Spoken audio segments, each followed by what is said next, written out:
কলকাতার সঞ্জীবা আবাসনের septic tank থেকে উদ্ধার মাংসের টুকরো মানুষের বলে প্রাথমিক ফরেনসিক পরীক্ষায় নিশ্চিত হয়েছেন বিশেষজ্ঞরা।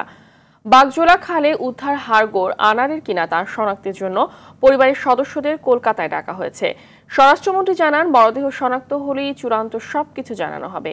গ্রেফতার হতে পারেন আরও কয়েকজন। মারুফ রেজার রিপোর্ট। আসামিদের জবানবন্দি অনুযায়ী সেই বাগজোলা খাল থেকেই উদ্ধার হয় মানুষের হাড়গোড়। হাড়গুলো মানুষের হাত আর কোমর থেকে পায়ের হাঁটু পর্যন্ত বলে প্রাথমিক পরীক্ষায় জানা যায়।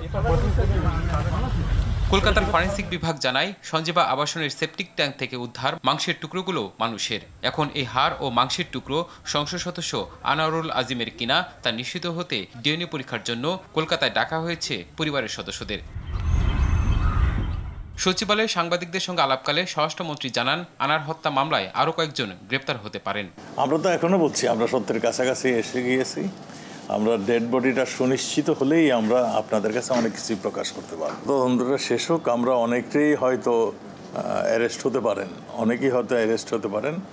তদন্তের আগে আমার মনে হয় এগুলো বলা উচিত হবে না। এমপি আনার হত্যার মূল পরিকল্পনাকারী আখতারুজ্জামান শাহিনকে যুক্তরাষ্ট্র থেকে ফিরিয়ে আনতে ভারতের সহযোগিতা নেওয়া হবে বলেও জানান স্বরাষ্ট্রমন্ত্রী। ভারতের সঙ্গে বন্দি বিনিময় চুক্তি যুক্তরাষ্ট্রের আছে, সেই ক্ষেত্রে হয়তো সেই সুবিধাটা আমার মনে হয় ভারত সরকার পাবেন। আমাদের সঙ্গে নেই, ভারতের সঙ্গে আমাদের একটা ঘনিষ্ঠ যোগাযোগ রয়েছে। আমরা বন্ধু প্রতিম দেশ বলে আমরা মনে করি, আমরা বিশ্বাস করি আমাদের সব কাজেই তারা সহযোগিতা করছেন এবং ভবিষ্যতে করবে। মারুফ রেজা, RTV, ঢাকা।